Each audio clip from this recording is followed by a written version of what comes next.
In part 1 of the Dividend Capture Strategy video, we have went through the list of criteria to select the best dividend paying companies to invest in.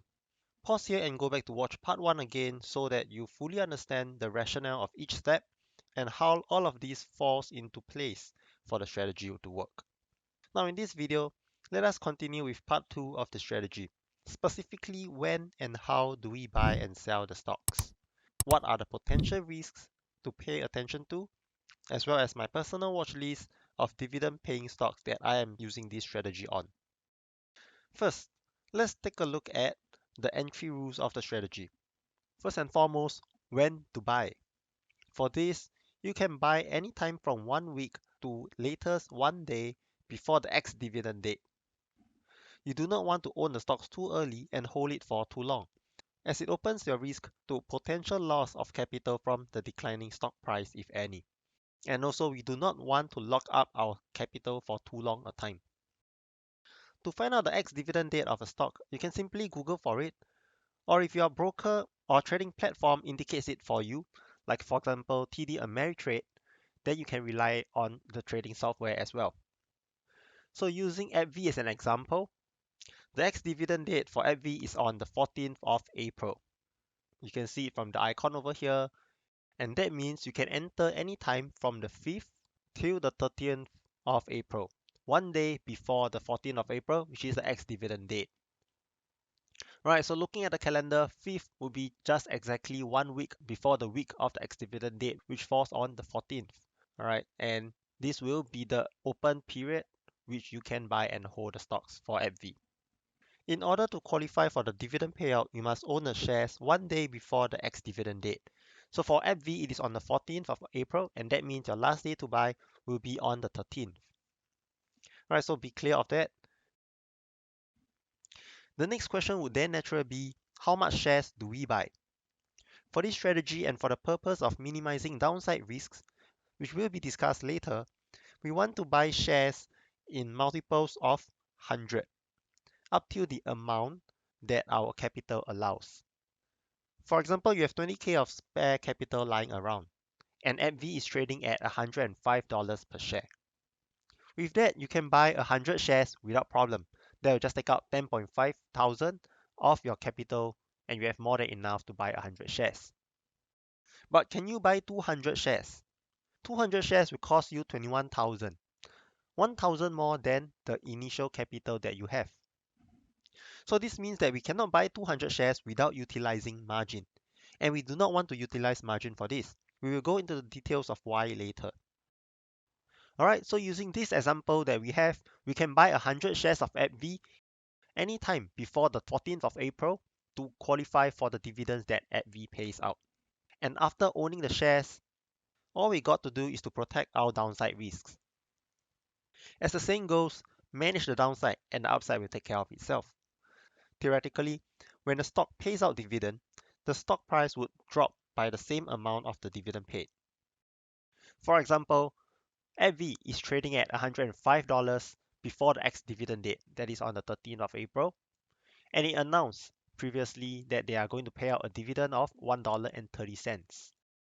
Alright, so what this means is that AbbVie, after paying out the dividend, which is after the ex-dividend date, on the 14th of April, theoretically, prices should drop by the corresponding amount of 130, and the resulting stock price would then be $103.70.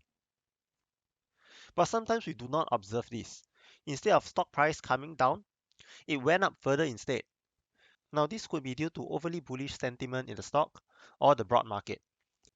Whatever the reason, this is good for us. But we still need to prepare for when something like this happens.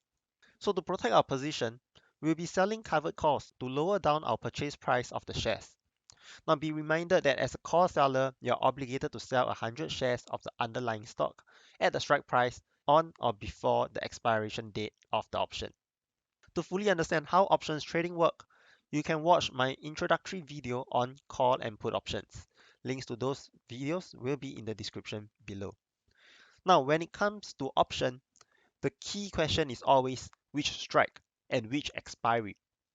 For our strike price, we will be selling at the money call options, with a strike price that is just above your purchase price.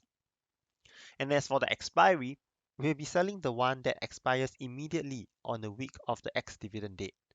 The key here again is to get out quickly and recycle your capital for the next dividend paying stock. Alright, so to illustrate again what I mean over here, let's go through an example using one of the positions that I've taken myself in AbbVie.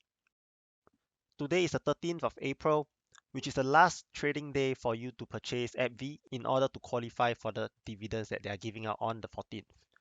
And in fact, I have already gotten into my positions for AbbVie last Friday, which is on the 9th of April. And that corresponds to this candle over here. Alright, this line highlighted in blue over here shows my position in AbbVie. Currently, I'm holding 201 shares and some fractional amount of shares. Alright, the additional 1.009 shares comes from the dividends that were reinvested from previous rounds of using this strategy on AbbVie. So in fact, on the 9th of April, I have only purchased 200 shares of the stock. Alright, you can see the trading transactions over here. 200 shares bought at a price of $107.30. Alright, and immediately what I have done after purchasing the shares for AbbVie is to sell the call options for my stock positions. And here they are. You can see AbbVie.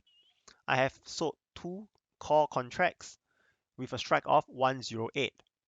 And this was sold at a premium of 40 cents per contract. Alright, so if you recall previously what we have said, we want to sell a call with a strike price that is just one strike away from your purchase price. And since my purchase price is 107.30, I will be selling the next strike out, which is 108. And for the expiry, I've selected the 16th of April, which expires the week immediately after the ex-dividend date. Ex-dividend date is on the 14th, so that week itself will be on the 16th of April. Alright, and for every 100 shares that you're holding, you'll be selling one covered call to protect that stock position. Right, since I'm holding 200 shares of AbbVie, therefore I'm selling 2 covered call contracts for AbbVie. Now let's take a look at the trade price of the call option that I've sold. So I've sold them at the price of 40 cents. This means that I've collected a premium of 40 cents. And whatever happens, this will be mine to keep. In other words, the amount that I've collected here, the 40 cents, can be used to discount against the purchase price of my AbbVie stock. Let's do some simple math over here. I've purchased my AbbVie shares at 107.30, and then I've sold a call option at 40 cents. The result of these two actions combined together effectively brings down the purchase price of my AbbVie shares to only 106.90. And you can verify this easily by going over to analyze your positions. Just click on the Analyze tab, and here we are. The top line over here shows my position in the stock, and the second line shows my position in the options. Respectively, I have owned 201 shares of AbbVie, and I'm short 2 call contracts on AbbVie. And when these two are combined together, this graph over here is a corresponding profit and loss chart. Alright, and can you see that if I were to set this date to the expiration date on the 16th, this would be how the graph will look like. You can focus also on the red line, which is the profit and loss on Friday itself. And you can see that as long as AbbVie stays above $108 at Friday 16th of April, I stand to earn $221 in profit from both my stock and option positions. And where is my break-even price? Alright, you can look at the vertical axis over here, which shows the profit and loss, and this is 0. If you were to project it along, you can see that my break-even price is actually at 106.91 cents. Very close to the previously calculated 106.9, am I right? So what this means is that as long as AbbVie stays above 106.9, I'll stand to profit anywhere from $0 to $221. And all these profits are excluding the dividends being paid out by AbbVie. Alright, these profits are purely just derived from the stock positions and the options positions, no dividends included yet. Alright, so that's what I have done so far. And let's say if you want to enter AbbVie yourself on today, which is the 13th, and let's say you are going to buy the shares immediately when market opens. And let's say AbbVie will open at $108.25. This means that on the 13th of April, you'll be buying 100 shares at 108.25. And 100 shares will cost you $10,025. Alright, so immediately after buying the 100 shares, we will go over to the option chain and analyze which option do we want to sell. Likewise, the ex-dividend date is on the 14th, so we want to sell the one expiring immediately on that week, and that is the 16th of April. You can see this is 3 days away from expiry. So just expand that option chain and then scroll over to locate the strike price at which you want to sell. We have bought the shares at 108.25. So remember that we want to sell one strike out of our purchase price. So the nearest strike that you can locate will be the 109, right? And for that, it is currently going at 23 cents to 28 cents. It is slightly lower because we are quite near to the expiration. This is only 3 days to expiration, and there is not much time value left in the options, right? But nonetheless, by selling the 109 strike, let's say that you even sell it for 25 cents, this means that effectively you have discounted 25 cents off your purchase price, and now your AbbVie shares is only purchased at $108. So as long as AbbVie stays above 108 after giving out dividends and stays at 108 at the end of Friday, you will stand to profit from your stock and options position together. Once you have gotten into the trade, let's look at the possible scenarios and outcome, and how are we going to deal with each of them. Let's say that we have purchased 100 shares of AbbVie at $108, and then to mitigate our risk, we have sold a call at a strike of 109. On the expiration day of your sold call, the best thing that could happen is for the stock price to experience bullish momentum and shoots up above the strike price of your sold call. Let's say that AbbVie is now at $110. Now, when this happens, you can manually buy back the sold call to close out your position and sell away your shares at the same time. You'll cover back your sold call at a loss, but the loss will be offset by the larger gain from the sales of the shares. Another possibility is that the stock stays between your strike price and the purchase price. In this case, let's say AbbVie end the week at 108 and 50 cents. When this happens, your sold call will expire worthless. But to keep things safe, once again, it is better for you to close out this call by buying it back and as well as selling away the stocks that you have purchased previously. And once again, when this happens, overall your whole trade will be positive because the premium that you have collected from the sales of the call is yours to keep. And what's more, your shares has profited in 50 cents per share from your purchase price of 108. For our third scenario, let's look at what happens if prices could not keep up and fall slightly, but still maintain at or above your discounted purchase price. Now, what does this mean? You buy the AbbVie shares at 108 and then you sell the call at 109 strike. And let's say you sold these for 50 cents premium. So these 50 cents that you have collected from selling the call at a 109 strike can be used to discount against your purchase price of 108. So essentially, your purchase price for AbbVie is only at 107 and 50 cents. So as long as the stock price stays above this number, you can still exit all your position, the call and the shares, for a slight profit. Right, the amount that you have gained from selling the option will be used to offset the slight loss in the sales of share this time around. So overall, you'll still be in a net profit. So therefore, do you find something very similar between all these three scenarios? In summary, we can just say that as long as the stock price is above your discounted purchase price, your action will be the same. That is to close out both options and stock positions for a net profit. Next, let's talk about what happens if prices are to drop slightly below our discounted purchase price.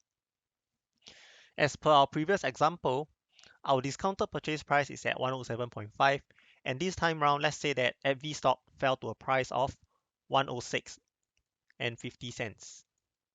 In this case, you can let your sold call expire worthless. You get to collect the 50 cents premium in full. Next, What you want to do is to sell another call that expires the next week out. Using our example, this current call that we are selling should expire on the 16th of April. So what you want to do next will be to sell another call that expires another week out, and that will be on the 23rd of April. You cannot sell away the shares yet because the price is below our discounted purchase price. Selling away your 100 shares now will result in a loss of $1 per share, the difference between these two numbers, and in total this will cause you to lose $100 of your capital. Remember that the aim of the strategy is to protect our initial capital while earning the dividends, so this is a huge no-no. So when selling a new call that expires another week out, which strike should we select? Now if you are still bullish on the stock, you can sell at the strike of your original purchase price. That will be at 108. So meaning to say you will now sell another call that expires on the 23rd and collect whatever premium that you can get from the sale of this call. Otherwise, you can also sell the call at your discounted purchase price. That will be at 107.5. And if there isn't a call at a strike of 107.5, you can consider selling the call with a strike of 107, provided that the premium that you get from the sale of this 107 strike call can result in you breaking even from your stock position. Meaning to say the 107 strike call must be going for at least 50 cents.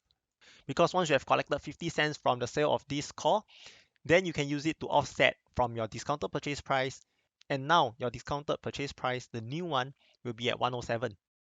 Meaning to say next week, as long as the stock price revert back on an uptrend and goes up higher, you will be able to break even from the sale of your stock and the options combined.